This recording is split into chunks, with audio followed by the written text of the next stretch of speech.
Oh, hello. My name is Becalm. I'm good friends with precious non-Pumelelo Banks, my gorgeous sissy and a covenant partner, so to speak. We are in her home, in her living room. We just had breakfast, and this brilliant idea crossed to mind that we should have this interview and all of that. This is not your professional video. It is a homemade covenant or spiritual video, if you like. I do not know what she is going to ask me, so we would have to follow the flow and see once the questions start flocking in, though. So bear with us. I will now hand over the floor to her and then be speaking and so on. You can't see her on the video, but you get the courtesy of hearing her voice. So I hand over to you, Precious. How are you? Oh, thank you. Yeah, It's a good day indeed. it's Well, nice. it's lovely having you, Thank you. agreeing to having this short interview Thank you. just about your journey in Swaziland up until now when you are on your way to Zambia. So, would you like to sort of fill us in where you come from when you go to Swaziland, how your journey has been up till this far? It has been interesting. Maybe the right word would be a roller coaster experience. I arrived here in August on the 4th, 1996. Went to Swaziland College of Theology until, what was it, 1999? Yes, 1999. Dropped out because of a few challenges that I had financially and all of that. Started a church in the year, actually an evening prayer service at the Lighthouse, which is a club that used to be known as 701, I suppose, Gwamili Street. Um, did that for a year, and then out of that started a church, which I didn't want to start, by the way, because I felt there are too many churches. So why start a church than just go and submit myself to a brother that is already in the ministry and so on, and then work with them and so on. But wherever I went, whatever corner I turned, I had prophecies, start a church, the Lord wants you to start a church and so on, until I obliged eventually in 2001. Then my other sister, by the name of Nomvula Motsa, she was someone famous in the country because she worked for the then Swaziland Broadcasting Information Service. She was, I think, program director or something like that. She then, asked me if I ever considered radio and all that. I said, oh yes, actually, I was thinking of venturing into that sort of ministry and so on. And she says to me, well, you write down a proposal for me so that I can look at it and then see if I can give you a slot or something like that and submit it to my co-workers and then, try and persuade them to have you on board, because certain things that you say are so inspirational that they need masses and so on.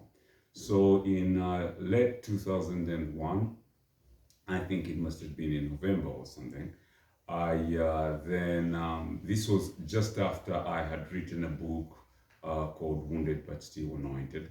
And then immediately after that, I think it was about 2 or 3 weeks, then I started the Joys and Sorrows of Life radio program, which was musical and motivational at the same time. Or I did all sorts of things. Sometimes I interviewed people and so on. So, yeah, that was until 2006. 2006, the most unfortunate thing that you can ever imagine happened.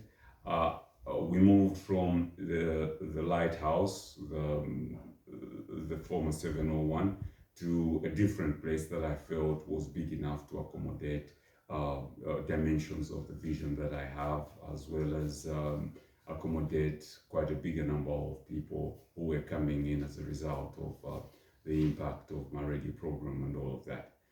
And so when I moved in, we had problems because now the rent was higher, the place was beautiful, and all of that. And so certain individuals started running away because they felt that there was a lot of pressure financially on their part and so on. Probably my mistake was that I didn't adequately prepare them as pastor to say we are going into a bigger place, which will be much more beautiful and who accommodate all the different facets of our vision and so on. So there'll be a lot of financial pressure in that, and probably because I didn't prepare them enough for that, they felt that there was too much financial pressure, and people started deserting the church. When I prayed, had all-night prayer meetings over myself in that building, and so on, trying to persuade God to give me the money, and all of that. And the Lord said, no, this is something that you need to close down because I have other things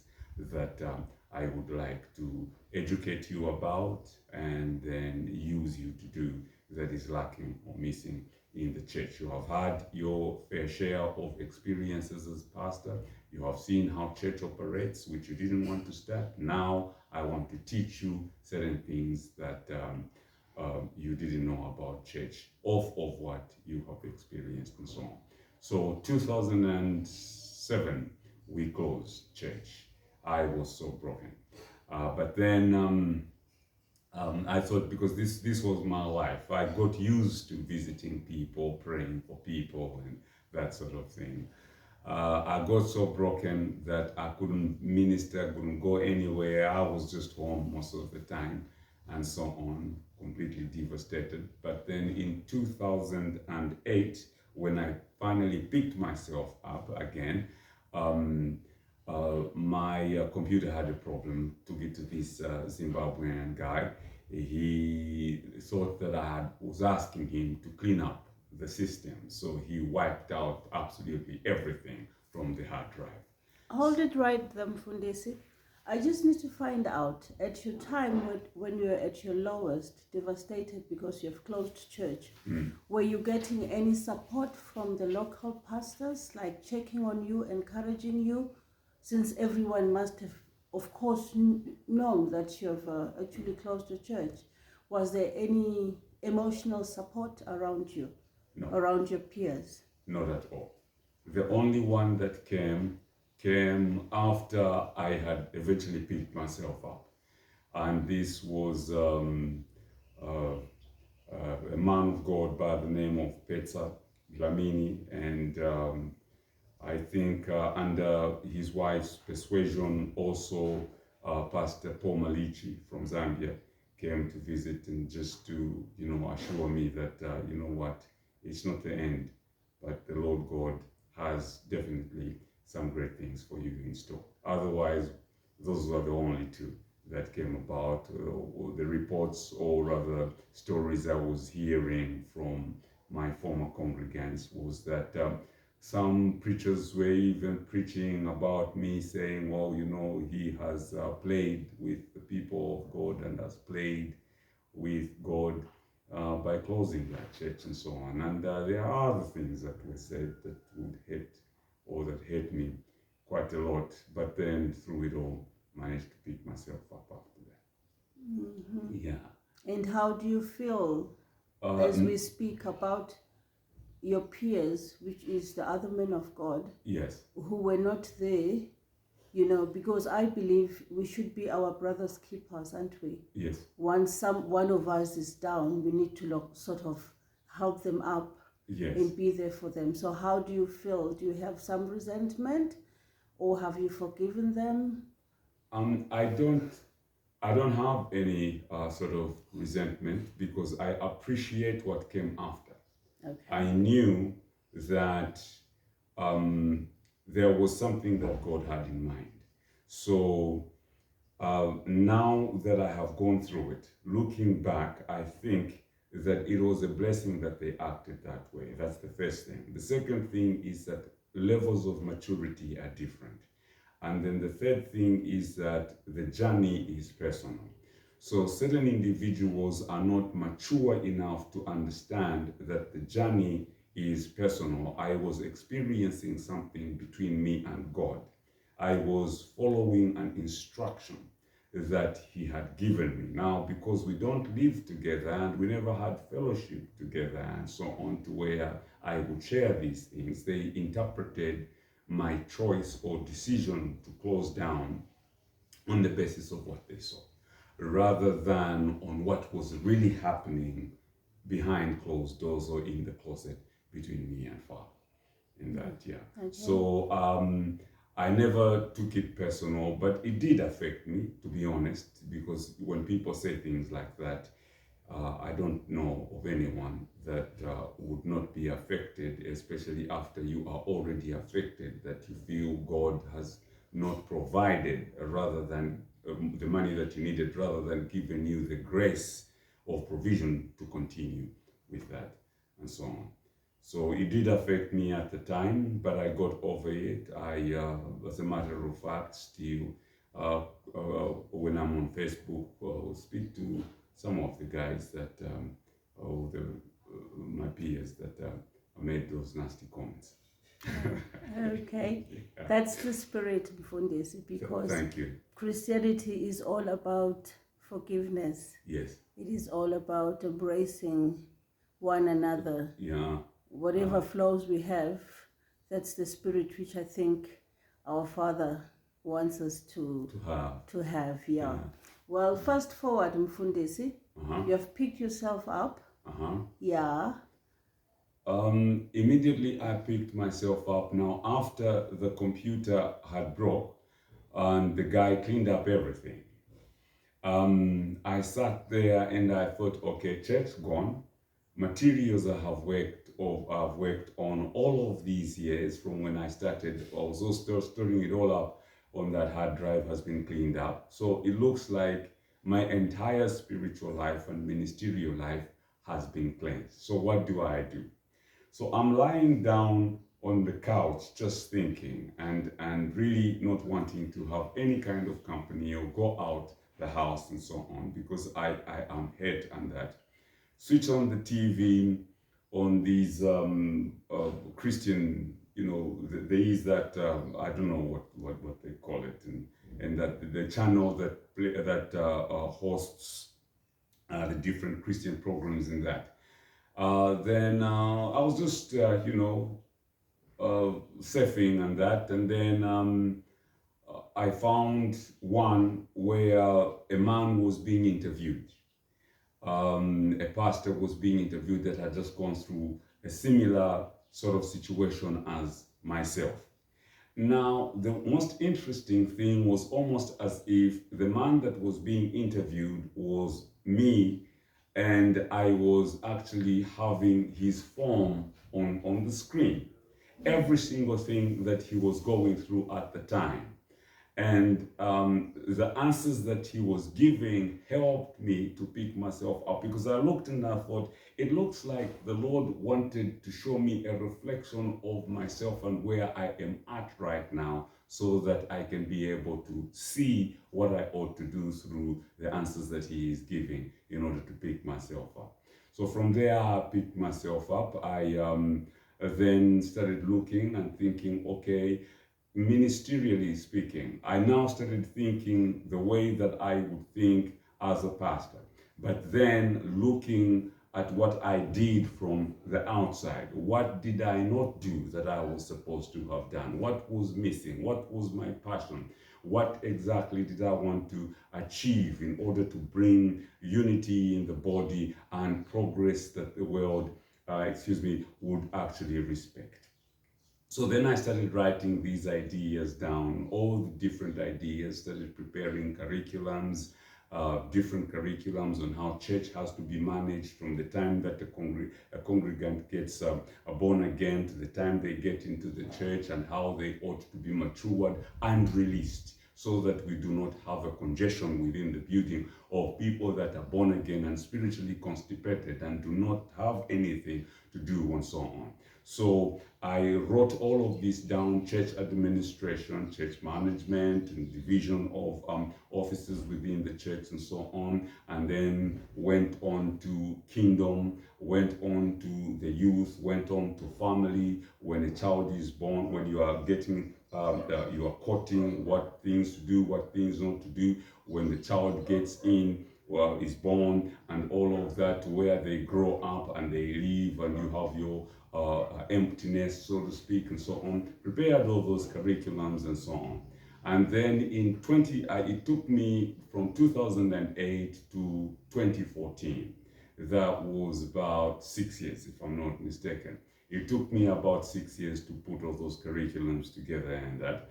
And then I thought, okay, now that I am done, let me go and speak to World Vision or and the Ministry of Education in order to see what mentalities and perceptions they do have for something like this before I launch out, because I will need some kind of financial support as well as the support of these internationally recognized bodies and so on, because I would like to spread my wings and start it off here in Swaziland, and then probably branch off to other countries.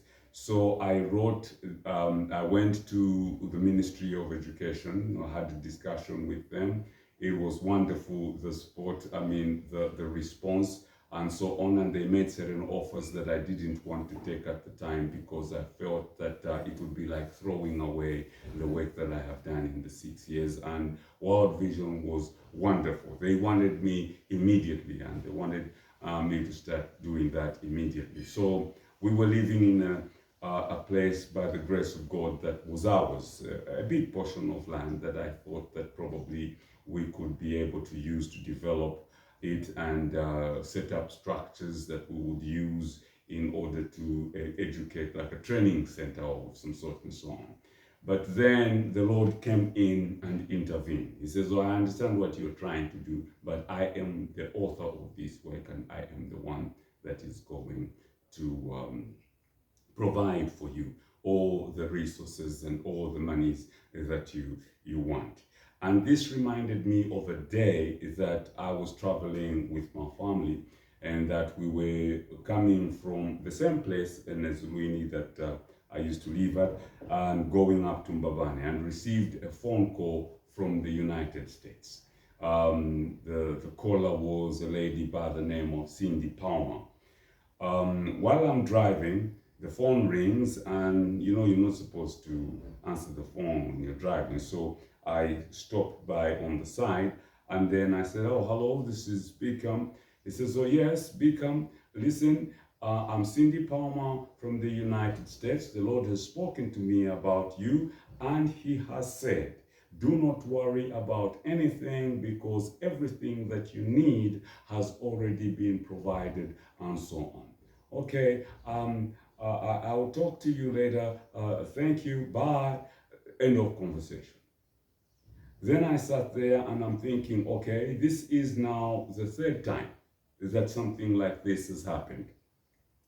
The first time, a man in Zambia by the name of Bishop Mulenga, who was a bishop in some church in a place called Chawama in Zambia, was praying at night, and then the Lord gave him my name, Becalm, and then says to him, "You go to over to Swaziland and go and find this man, and you tell him that he ought to start schools and start training and teaching my people and raise an army to revolutionize nations and all of that." And he came over from Zambia, got on a bus to Pretoria. When he got to Pretoria, he says, "I'm going to Swaziland." Somebody told him, "No, if you want a bus from to Swaziland, you have to go all the way to Nelspruit," and so on. So he went to Nelspruit, got to Nelspruit. When he got onto a bus that he had found bound for Swaziland, he sat next to a lady, a Mrs. Maponsa, and he says to her that, "Oh, I'm going over to Swaziland. I'm looking for a man. I don't know what his surname is. I've just been given a name. His name is Becalm." She says, "Oh, I know him. Actually, I was at his wedding, and we are close, and I know his wife and all of that." And he says, "Oh, yes, you need to take me to her." And so she brought him to my wife's, ex-wife's place of work. When she got there, when they got there, she called me and says, "Well, you know what? There's a man here to see you." When I looked at him, he was about 72 to 75 years old, and then he says to me, "Well, the Lord has given me a message about you. I was praying just a few days ago, and the Lord says I want to come to Swaziland and tell you that He has He wants you to start educating people, raise an army, and revolutionize homes, nations, regions, and society." And I said, "Oh, okay, fine." And now that was the first time. The second time was a man by the name of Prophet Mwanza. He's also Zambian, from Peter Maritzburg, who had visited Bishop Sakala, who is one of the well-known clergymen in this country, in Swaziland. And he says to Bishop Sakala, "There's a man, he's from Zambia, that I need to meet. And I haven't met him, I don't know him, but I need to see him, and so on. I have a message for him." So the bishop, the only person he could think of was me. So he calls me and says, "Oh, Becalm, I'd like you to come over. There's a man who I believe wants to meet with you." Immediately I showed up. He looked at me and he said, "Well, you know what?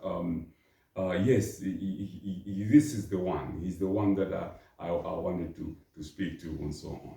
And then I said, "Oh, okay, whatever it is, you know, when you come in and the man says you're the one he wanted to speak to, you have all these different questions." But I couldn't ask at the time what it was all about. So I said to him, "Oh, okay, we can go to my house, you know, and so on. So I have this discussion," and that he said yes. And so I took him over to the house.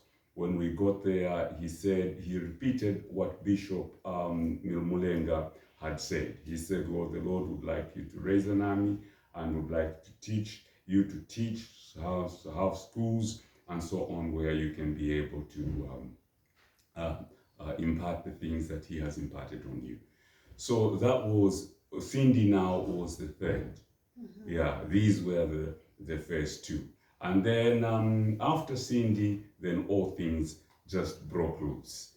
Yeah, because the Lord now visited me using two bulls, one black, one brown, that came knocking with their horns on my door. The background of all of that is quite interesting, but because there is not enough space for me to go into all those details, I'll just say when the bulls came, then I said, "Lord, okay, I understand they're knocking with their horns, but then traditionally in this country, people see bulls as sacred creatures, and some of them use them for other things. I want to be sure it's you.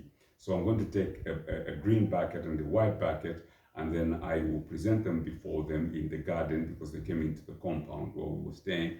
And then if the black one comes to drink water, it has to drink from the white bucket, and then the brown one has to drink from the green, the white to indicate that it has come in peace and the purity of God is upon it, and then the red or brown cow bull drinks from the green to indicate that it's a blessing of fertility, because green represents fertility, vegetation, and that sort of thing.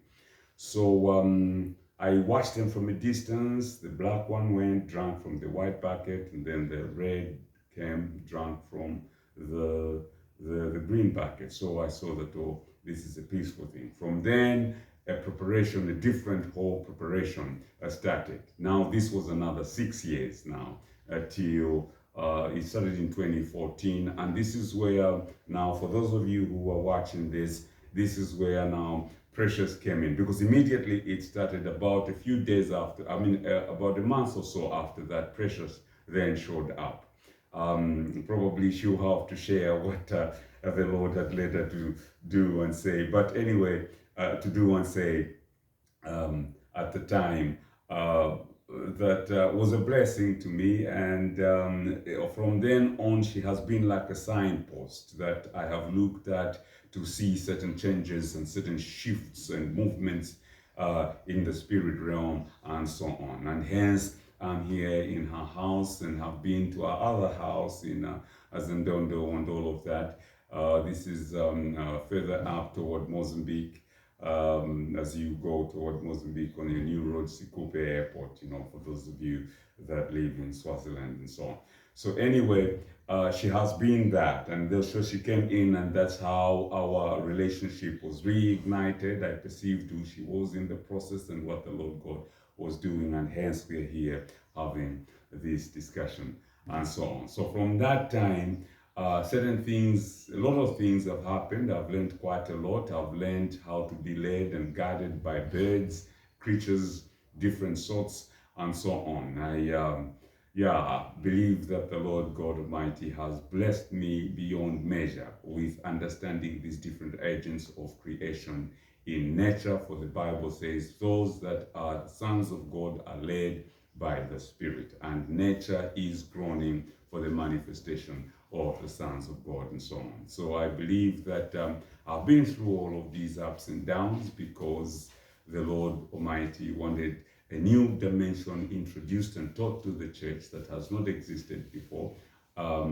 in their operations, but has been in existence in the atmosphere of creation itself and so on. But we needed to tap into it in order to bring it down and manifest it so that we can follow it and so on, and how relationships that are close to what people back in the Old Testament times and early New Testament times used to have, because now the whole spiritual covenant relationship and Christian concept is slightly different. It's a struggle and so on, because there is a rift between us and nature and so on. And yet the ministry that has been given to us is the ministry of recreation and so on. And recreation has to do with the bringing back of creation to what it used to be and so on. So you can't separate the ministry of recreation from creation. But if you are going to understand the ministry of recreation and creation, you have to first of all embrace what creation is and what it constitutes of, and the things that are contained in it that God uses as subjects to man in order, first of all, to understand who he is, and second of all, in order to use them to do and perform the very work of recreation. Now that you are talking, Mfundisi, about the way things that are done, or maybe how you believe God wants us to relate with him, yes, what would you say about the way things are conducted in our local churches? Like all these prophecies, the prosperity, they do this, God will do that for you. Is that the same God that we're worshiping him? That should we be bribing him, giving him things for him to do things? Or is it just men trying to manipulate people? What's your take on that one? What I have found from the experiences that I have gone through since 2014, when all of this started, is that we practically do not have church anymore, because your spirituality is measured by what you have and what you do not have, and so on. And that is the reason for which, for those of you that are watching this, there has not been a single believer come to ask, where are you, how are you doing, how can we help you in whatever it is, except for Precious herself, who is interviewing me now, as well as a few other individuals that she would send, and back home my little sister Priscilla. That's all. The church is not family anymore. There is no unity. We are not one, and so on, because I believe ignorance, because of ignorance. Because I believe that's why the Bible says, for the lack of knowledge, my people perish.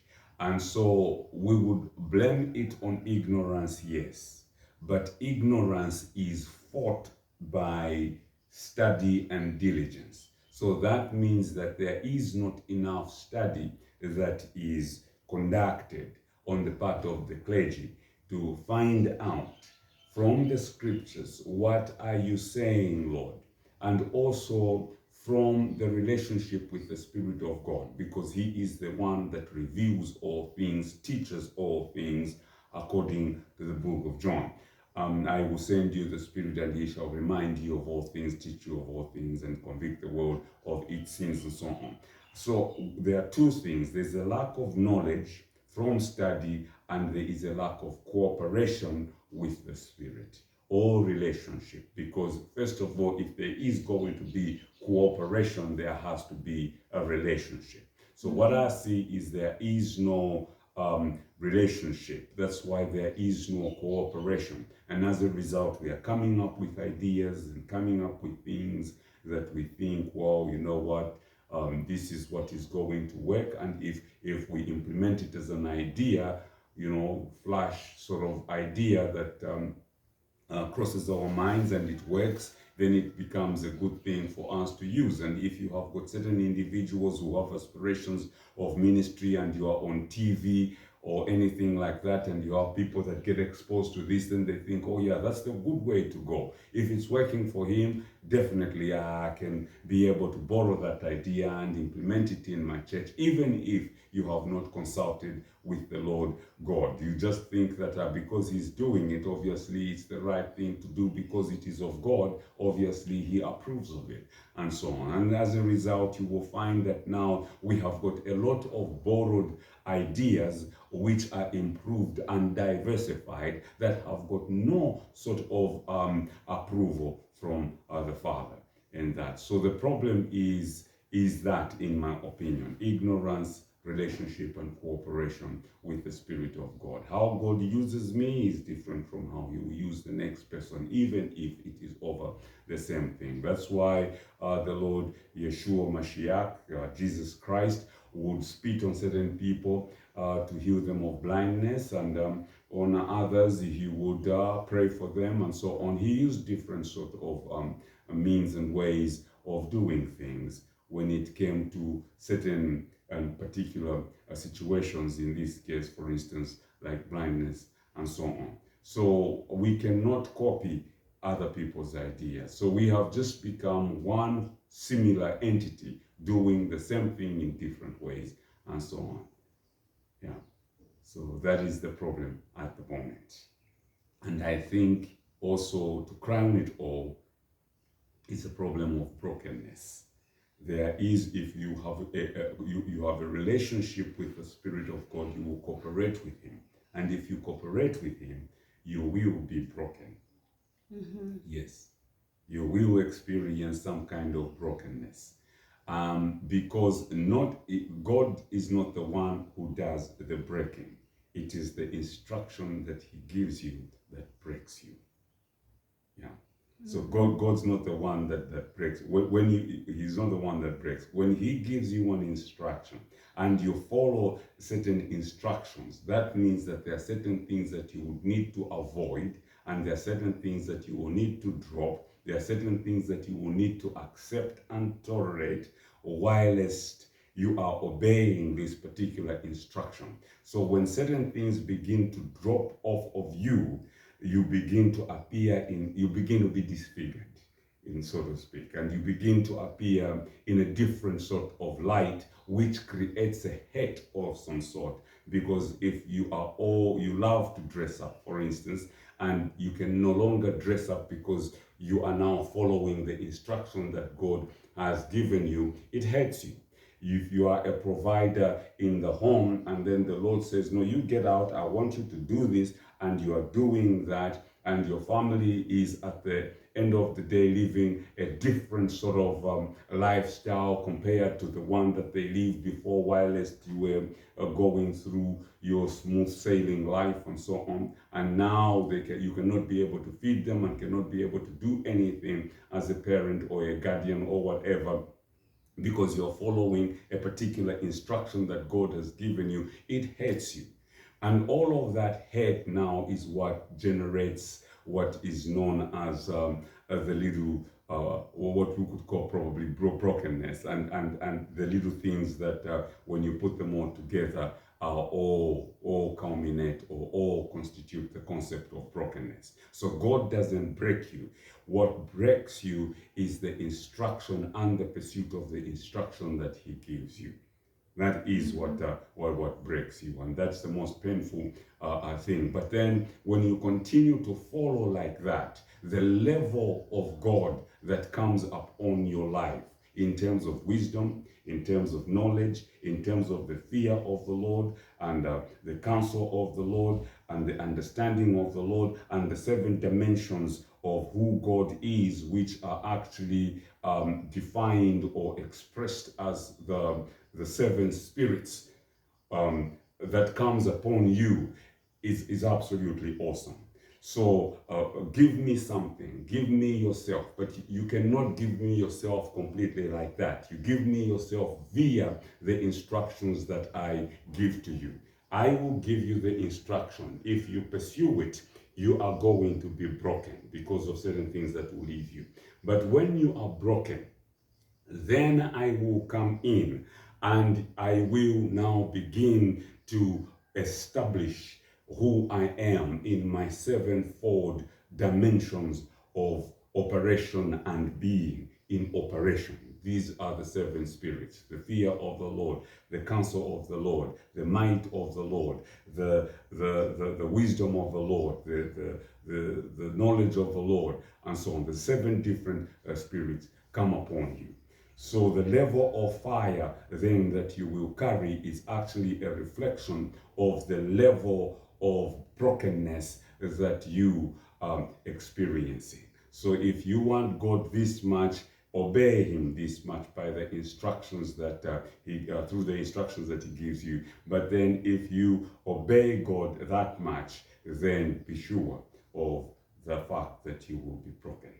So there is no brokenness within the church. People don't want to look like a sham, because God says, I will bless you in the city, bless you in the country, bless you with coming in, going out. But they don't talk about the process. Before He blesses you, what happens?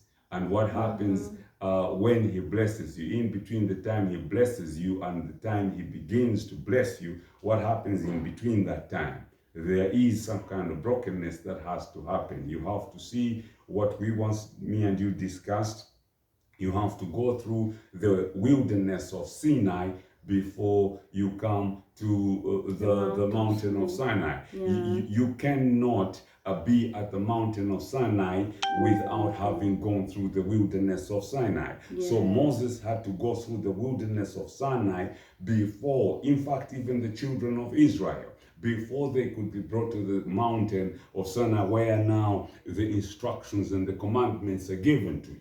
So instructions and commandments are given only when you have been through the wilderness and you have gone through your thirst and you have drunk some water from the rock and so on, and have experienced your bitter waters at Mara, your bitter waters, is it at Mara, and so on. And you have gone through all of these different painful experiences. That's when the Lord would come in and say, oh, now you are ready. After you have been broken within the confines or the perimeters of the desert, now I will give you your tablets of stone. Revelation does not come on the mountain of Sinai unless affliction has been experienced first in the wilderness of Sinai. So you go through the wilderness of Sinai before you get to the mountain of Sinai to get the revelation of the Lord. It's not free. Yeah, unfortunately. Yeah. Yeah. Well, Mfundisi, thank you very much for that insight. And I guess it's something that Bazalwane needs to touch base with. Yes. And get to understand really what it is, because looking at things and the way I've spent so much time with you and understanding the way that God talks to you, I've seen a lot of church play in most people, in most churches. There's a lot of just playing church as opposed to doing the will of God. what God is expecting of us. So you need to come out of your shell. You need to be telling God's people, because God has allowed you to go through the process so that you can come up and mold the church of Jesus Christ. Yes. Mold the kingdom. Yeah. Yeah. Wow. Thank you very much. So we are here. You have got a couple of days. No, I'll call them. No, I'll call them hours. Yes. To live. Yes. Yeah, you're off to Zambia, and which is your home country. So how are you feeling about going there? What has God put in your heart for that nation? How do you feel? Are you ever going to be coming back to Swaziland as well? So what is in store? I know you go by the leading of God. Yes. But I'm sure He has actually showed you some things. Yes. So do you want to sort of fill us in as we wrap up this interview? I am excited over the fact that I'm going back home after all these years from 1996. Obviously, I have been going to visit back and forth and so on. But going back is very exciting because home is home. And that's where I grew up. And throughout this period that I have been going through, the things that I have gone through, I have come to a place of understanding what Zambia is, prophetically speaking. You see, Africa is Egypt.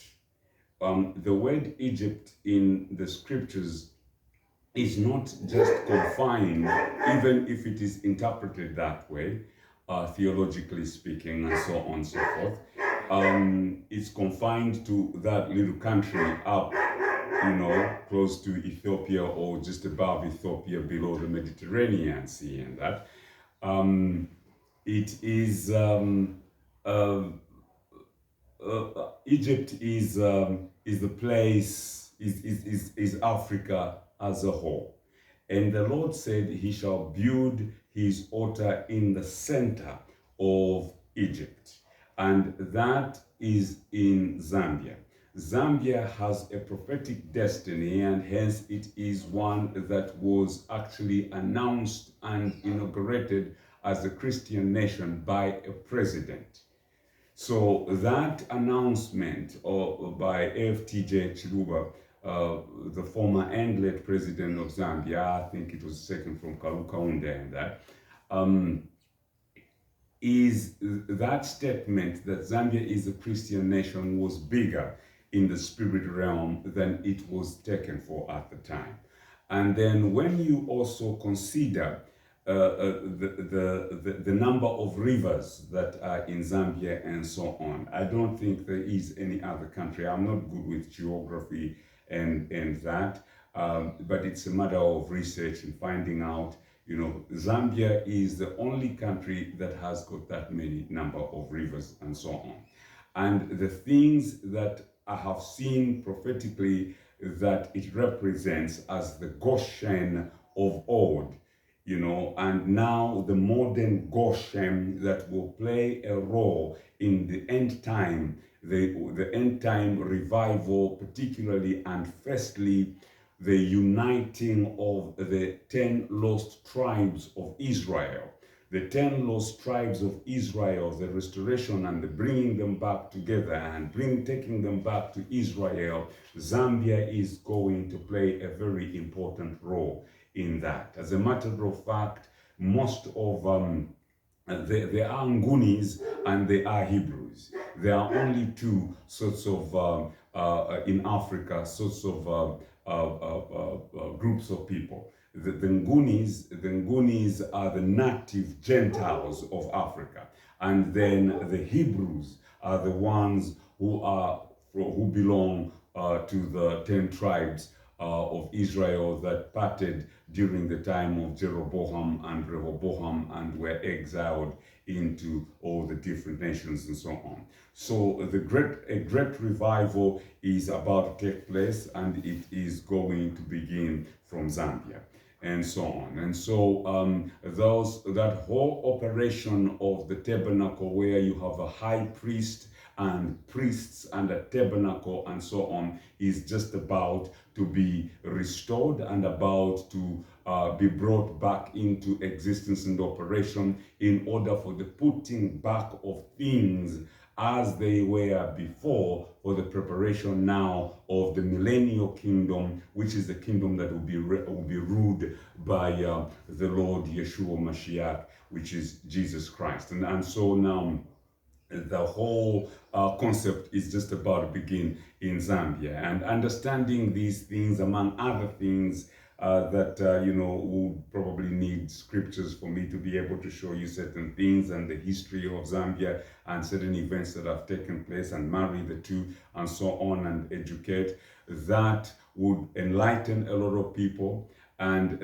to be a part of that, and to be one that brings it forth to the Zambian nation and so on, if God gives me the opportunity to do so, is a delightful thought for me. And that is the one thing that the Lord has made me, that is the one thing that I believe that has made me happy, and that the Lord would want me to do whilst I am there. But at the time at which He will do it, I don't know.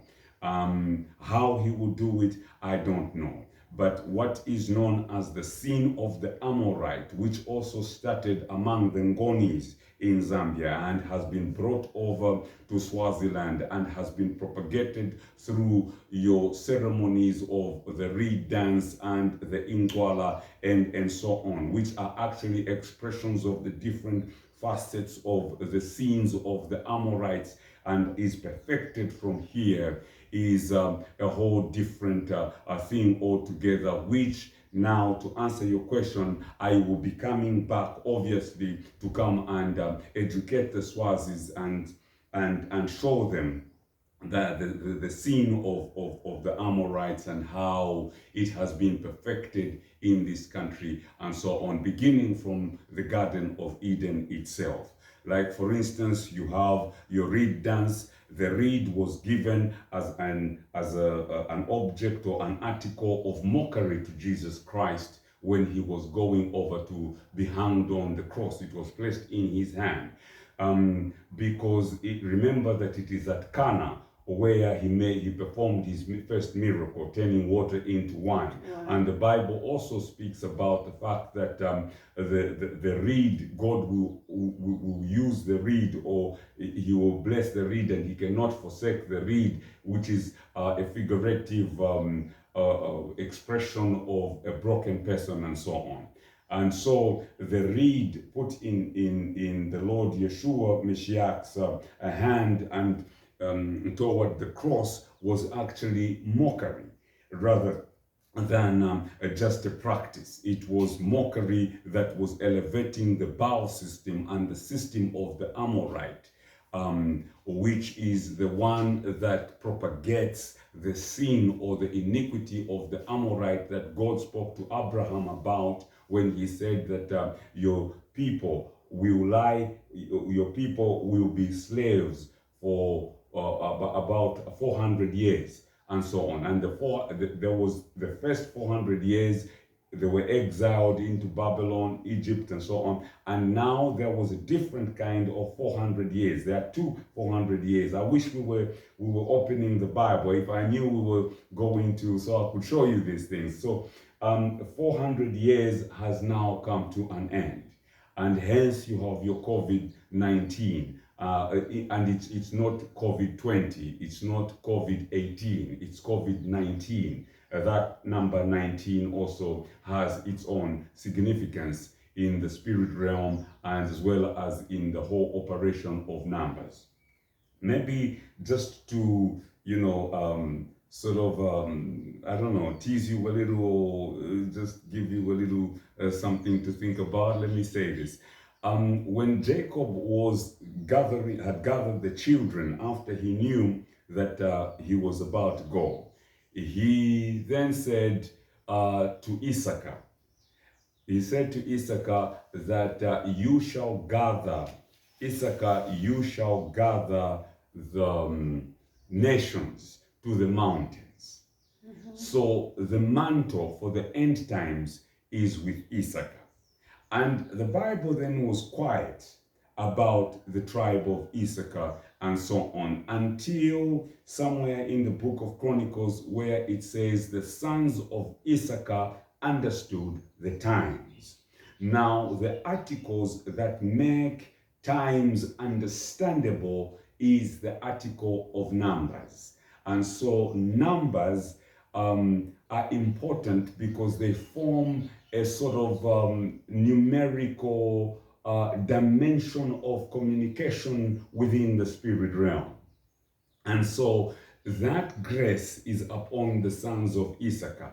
Now, because the enemy knew that Issachar is going to gather the people to the mountains and the end time revival, the mantle for the end time revival is upon the tribe of Issachar. What he did was now he took what they were good at and made it his own, which is now he started using numbers in order to communicate, in order to create signs and a system of communication. So there is what is known as the normal vocabulary, like what we are that uses letters or alphabets, that like the one that we are having now, and then there is the communication that uses numbers. So when a thing comes up, like for instance a concept like COVID-19, why not just COVID? Why wasn't AIDS having a number with it? Why didn't Ebola have a number with it? Why does COVID have a number with it? Obviously, AIDS was discovered invented, so to speak, in the 80s, or maybe even before that. In the year that it was invented, why was that year not attached to, probably if it was invented in 79, why wasn't it AIDS 79 or AIDS 78? And Ebola was in the 80s. Why wasn't it Ebola 82 or Ebola 84? And so why is it that COVID, there is a number attached to it? So you can see that we are just about close to the time of the emerging of the sons of Issachar, which are the sons that understand the times and so on, in fulfillment of the Jacobic prophecy when he was just about to exit, when he had gathered his 12 children to speak to them about what would befall them in the last days, as he put it. That is the first part. Now the last bit. There was a prophet that in the book of Kings that God spoke to and said to him, if you go into that city, do not go into anybody's house. Go into that city and do not go into anybody's house. You come out straight after you have prophesied. He was from the tribe of Judah. He went and he prophesied over the altar. Jeroboam tried to point the finger at him and tried to stop him, and Jeroboam's hand froze. And then he prayed for Jeroboam's hand. When it froze and withered or something like that, Jeroboam had prayed for him, and he recovered. And then the sons of the older prophet who was in the city went to their father and said, there's a man of God who has come, and this is what has transpired when he prophesied.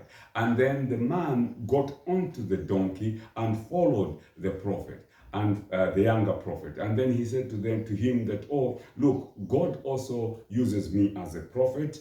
I know you are saying right now that after I have invited you to come to my house, and you said that God said to you that you mustn't go into anybody's house, but God also uses me as a prophet, and so on. So let's go back to the house and to my house. And then they went back together. Now this is the consequence of disobedience. Go back together to the old prophet's house. They had bread, and then the younger prophet got onto the donkey, and on his way back, he was attacked by a lion.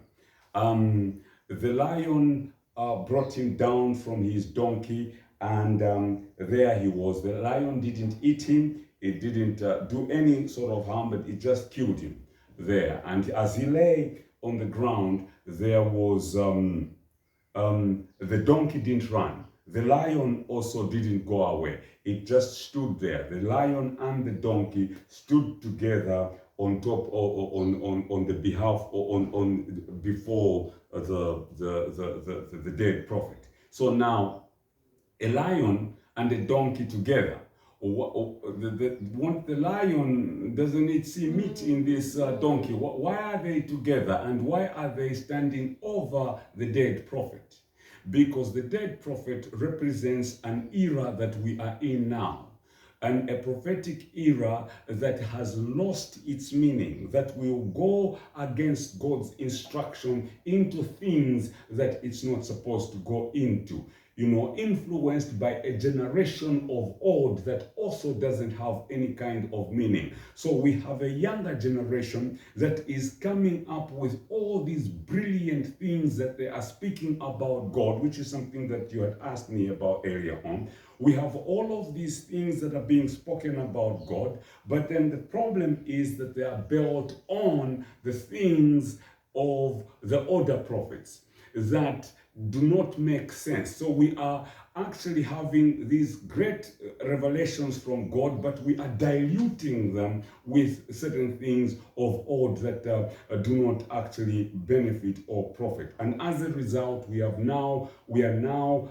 already experienced a judgment. There is a death of ministers, there's a death of a prophetic era and so on. But another one is about to emerge. And that one is now represented in the lion and the donkey, because the donkey is the sign and is the totem of the house of Issachar, and the lion is the totem of the house of Judah. So now it shows that Judah and Issachar are about to partner together in order now to take over. So to take over the mistakes, to take over the whole operating system of covenant, in order to bring the world back to the Father on the mountain, as he promised through the prophecy of Jacob. The prophecy, yes, of Jacob to both Issachar as well as the Jews, or Judah and so on.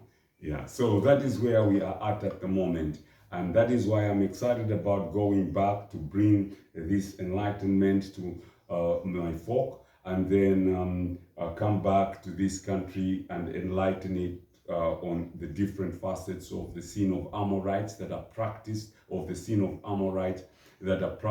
through the Ingwala and the Mklanga reed dance, because the truth about that has to come to the open, not from the mind and also from just reading, but from the scriptures as well as the experiences. People now need to see that, we do this, why? And then explain it from the scriptures. Because if you just come and say, well, the reed dance and all of that is not right, biblically speaking, and so on, you will look like you were insane. But once you start showing from scriptures why it's wrong and how it supports the system of the Amorites, that would make sense, and that sort of thing. It's not really about condemning and bringing down, undermining certain traditions that have been done, but it's about bringing the truth across, that people can be delivered from certain things that have accepted and have grown up with as normal, and so on. Yeah. So basically, that is where I can listen to you all day long. I have too much. 7 years has you've been got a long time. it has been indeed. Just on a parting note, I remember a couple of years ago, yes, I think it's back, early in your ministry, you visited where I fellowship. yes, And then you mentioned about Swaziland or Eswatini being the pulpit of Africa. Do you want to delve on that one? Just shed light on that one. Are we still, or have we missed it? How do we have to do it? That we still, because it was a prophecy. yes. And a prophecy has to come to pass, doesn't it? Yes, yes. It will. That one is standing. You see, this country, Swaziland and Zambia, are related. Swaziland is a spiritual colony of Zambia. Like I said, the Ingwala did not start from here. The Ingwala started from Zambia. And then it was among the Ngonis, who are actually the original Ngunis. It started from there and was brought here. Unfortunately, it has the leadership system of 5 different lords or 5 different kings according to the Baal system. You will remember that when the Ark of the Covenant was taken from Israel, they took it to the Philistine camp, and they took the Ark of the Covenant and placed it next to Dagon, and Dagon's head, which was an idol, broke and that sort of thing. And then the 5 lords sat together and said, what will we do? And then a revelation came up that we ought to take 2 cows that have not been yoked before, and deliver back the ark using them, and so on, into, I do not know what they used, and so on, but then into a cart, and deliver it to them, and so on. It was 5 lords. In this country, there are 5 lords that are embodied in one. It is a system that was not originally started from here. It started from the Ngunis. When they came here, they found this place to be the most ideal place for them to establish that, after the natives of this land were instructed to begin a church and to build God a house that they refused, in the form of the Ngamanes, the Becalm Ng'ambi, and so on. They disobeyed God, and they allowed a different sort of breed of people to come in, and they took over. And the 5 lord system that had dominated the Ammonites and also the Philistine traditions and so on was now introduced here, and the whole Swazi culture was established through that particular system and so on. Unfortunately, the ones that were running the system were Zambians. And so the country was run from Zambia by people who had the capacity to shift, meaning they have got their original form, but they have also got the capacity through metaphysical means and astral power to change into different persons and so on. So while you know them as this in the natural, they are also able to appear as something else in the spiritual and so on. And these stories, what I'm saying now, if you did ask certain individuals who are part of the royalty and the delegation that goes out overseas and so on, there would be someone that would tell you that this really does happen. So this country has been built on the Baal system. It is, I'm sorry to say that, tell you the truth, this is the seat of the Baal system. This is where the Baal system is, the ancient Baal system is established here. And they do not call it the Baal system. The modern, it has 2 aspects. The modern aspect of it is what is known as the Baphomet system, which now has been taken and placed in the United States. So the United States is what is the seat of the modern aspect of the Baal system that is in this land traditional. So you have got the United States, which is the modern seat of the Baphomet system or the Baal system, and then you have got Swaziland, which is the home and seat of the traditional Baal system, and so on. So now you cannot deal with the modern Baal system in the United States. You cannot bring down the immorality and all the different things that the United States exists upon the world as a whole without first of all dealing with the traditional Baal system. The traditional Baal system is the root that holds the tree together. So if you deal with the traditional Baal system, then you will deal with the branch or the fruit system, which is in the United States known as the Baphomet system. That's why if you Google Baphomet images and all of that in the United States and the Baphomet movement in the United States, you will see that lately they have been instituting, putting up or erecting statues in the United States of the Baphomet, which is a god and has got on one hand a boy and on the other hand a girl and so on. And those two are very important. I wish we had time for me to explain these things to you. I was just going to say, hold it them, Fundisi.